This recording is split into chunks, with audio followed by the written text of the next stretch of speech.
Hey, I'd like to welcome you to another episode of Mission Matters. My name is Adam Torres, and today we are at the Hard Rock Casino in Hollywood, Florida for a deal flow event, the Pipes Conference, and my guest is Manuj. Manuj, welcome to the show. Thank you for having me. Appreciate it. All right, man. So not a bad venue. What do you think about the casino? Come on. It's massive. I'm Canadian, so they don't have this many big casinos there. The only thing is signage sucks because I was already walking in circles before I found where the conference I got was. lucky and somebody else found me. And they saw me with a, sir, are you lost? Well, you look more popular than I do, right? I just look like I'm like an average dude just walking around. Eventually found my space here, so I'm good. Yeah. What part of Canada were you in? Born in Montreal, but now currently reside in Toronto, Canada. I love Toronto. Spend many a Boxing Day out there. I'm from Michigan originally, and we used to go over to Windsor, then go to Toronto too, and just have a lot of fun there. So we're not talking about that on this show, but no. So what brings you to the conference today?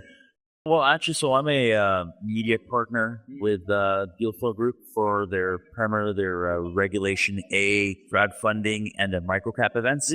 So I have an investor outreach platform that targets public companies, private companies who are in the capital raising phase, as well as building up. So essentially, the tagline is attract and engage with retail investors at scale, because we have a platform that we function with. But we play in a very niche way in the capital markets. Yes.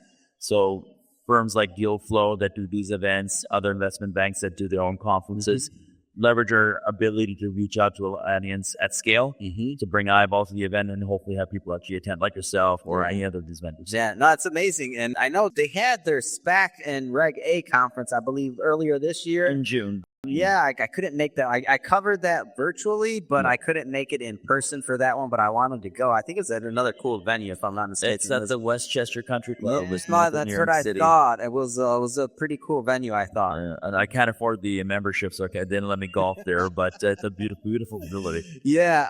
And I know the microcap conference is going to be coming up again too, right? That should be in Atlantic City at the end of January. Oh man, I think I might have to try and figure that one out in person. We'll see what my schedule looks like. But that is what I think. That is a very unique event. Is for those who follow the microcap space, a lot of the conferences are either very, very small, very, very niche, or they're run by the investment banks themselves that bring their clients. This one, the way the Deal Flow Group, Brooke, Steve, Phil, the way they run it is basically open to anyone in the space. And because we're both entrepreneurs in the space, they're entrepreneurial as well. Think outside the box. How can you improve the experience? And I think the Pipe specifically is the first time they've done it in many, many years. First time I think in Florida, which is really cool. Yeah. I know. Give all the New Yorkers and the people from Toronto, like Michigan, a real warmer sun. Yeah. Some warm sun. Yeah. So I don't have to take my vitamin D pills. I can actually go outside and not freeze my tush. So it's awesome to be here. So for your platform, I understand you're one of the co-founders. Like, how'd the idea come about? Like, talk to me a little bit more about how it got created. So it was basically, I would say, survival. We started the firm in 2020, and our original service was investor marketing for public companies. So prior to that, being Canadian, as you can appreciate, there was a cannabis boom in the U.S. and Canada. Legislation only allowed them to access capital through the public markets. I'm there. It's still the case. And because they're not institutional, because of institutions could not invest in them because they had a U.S. exposure, there was a very big restriction on how they raise capital. So retail investors, people like you and I, getting solicited or attracted to this opportunity, which is brand spanking new, was the only means. So that was basically the genesis of our business, to actually reach out to these audiences, tell them about the story. And for a while, it went well. But as we all know, it's been tough in the United States. Yeah. And so the expression that you Canadians use is the U.S. sneezes, Canada catches a cold. And because of the restrictions and the difficulties these cannabis companies have in the United States, basically capital for them in Canada is right up. Wow. So then they decided what direction to go. Scaled up to mining as a natural business from the Canadian side. For sure. Tech was different. The techs were growing, but mostly Canadian market cap. And then COVID hit. Yeah, lo and behold. So I was waiting for you to get to that one. The world, funny enough, it's a complete side story. the day before. So we were supposed to go as family and friends go on vacation on March 13th. So in Canada, PDAC happened, the largest mining show in the world of capital markets. And that weekend, you hear, some people getting COVID, don't know what it's much about. And I'm watching Contagion, the movie with Matt Damon. Yeah. And I'm like, holy shit, is my French? Is that going to happen?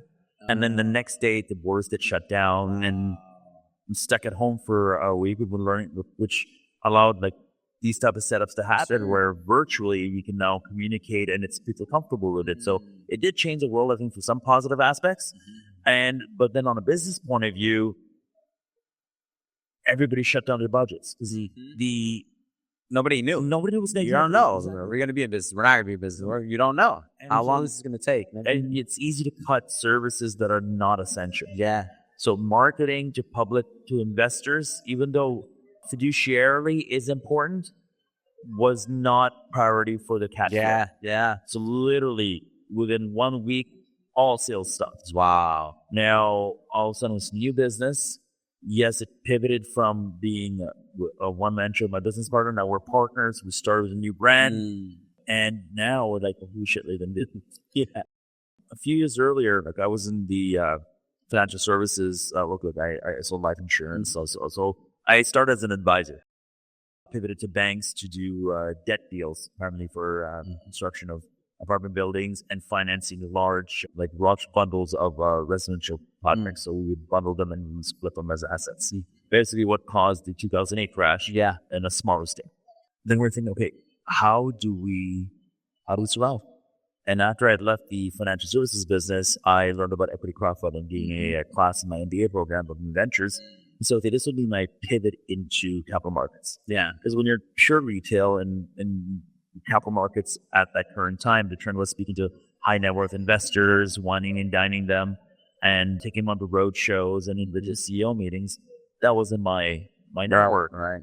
So crowdfunding, I'm a retail financial advisor, retail investment. I went and started building my network through there. And those relationships allowed us to pivot from public markets to U.S.-based equity crowdfunding. So I don't know, are we privy to the exemptions that exist? Yeah. So Regulation A, you may have heard of. The Regulation D for accredited investors, regular CF. There's a lot of writing about it online, so any of the audience members that you want to read up on it, just Google it. Likely my firm's website will pop up because we write tons of content about those types of rules and how you can raise capital using them and how they integrate into the general overall capital markets. That was our savior in the short term because we were able to get clients who had budget. Yeah. Every crowdfunding in that manner is basically an e-commerce transaction. You got to marketing to attract eyeballs to your story, and then they buy on a platform. So basically like buying something on Amazon. For sure. Very streamlined process, and that's the mantra. But as time goes on, more and more deals start coming in because it's virtual, more competition. Marketing has a low barrier to entry. Anybody can set up shop, and you're competing with them. So then you're really aggressively competing for business. Margins are dropping, and because it's COVID, as you remember, around that time, finding people willing to work and it was getting expensive. So my operational costs are going up, and competition is pricing down because we're working from home. So the margins are getting tighter. It's on both sides. Exactly, and it's a service business, so it's not as it's a recurring revenue model that we make money. Even though I'm like sleeping, and you have to provide a service and you get compensated for that. So we thought, okay, where's the gap in the market, right? Like once again, we pivoted already once from public to private markets, and now we're in the private markets and saying, okay, how do we be a step ahead? Because just like that, somebody could take over and be out of business and be redundant. So counterintuitively, where everything about crowdfunding is about online, streamlined, and efficiency, I was on an Amazon app one day, and it's like, even Amazon has customer service. And interesting enough, one of my clients was saying, hey, we're going to be, we have all these leads and nobody's talking to them. And I said, oh my God, there's an opportunity right here. So I had hired 2 investor relations specialists, which I like to say investor customer support people, to help in sales because they were experienced. I said, stop doing that. This client is asking for help to us to follow up with these investors and provide them customer support. I think it's the direction to go. Convince my business partner, or it comes on one sort of pivot, and I'll be done pivot. And now that represents about 80% of my revenues. Wow. So we provide in crowdfunding side of companies that are like major brands like Boxable, Miso Robotics, Gage Cannabis, and many others. We provide outreach to the regional investor that's shown interest to answer questions they have, which I said earlier. Yeah. Investor customer support. Wow. This way, like for example, if you look at a deal, you find it interesting, you would want to learn more. And you want to know it's other real people about this and you have particular questions. My team answers it to actually hopefully reduce the barriers in your decision making to actually invest in that opportunity. We have to follow all the rules for the very, very stringent in compliance. So now officially we've been doing this since 2021, so 4 whole years. Man, what a great story. What a great entrepreneurial story.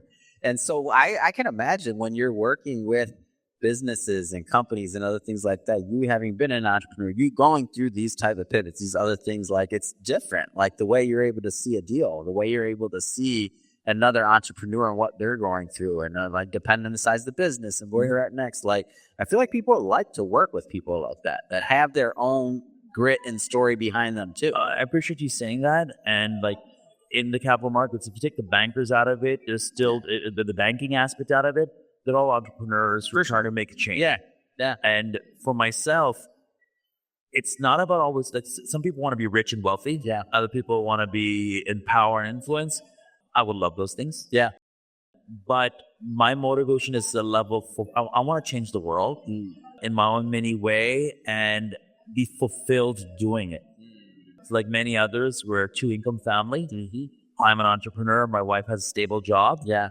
And she's always like, so she was like this week, like, wait, you're going to where? No, I'm just like, actually, you're going to Hard Rock Casino? What? That's where? No. Well, actually, I had a story to that. I'm just messing with you. No. You need just because she's gonna see this, and shout out to you and all of those that make the entrepreneur dream possible. So shout out to Manuj's wife. So I have to own this.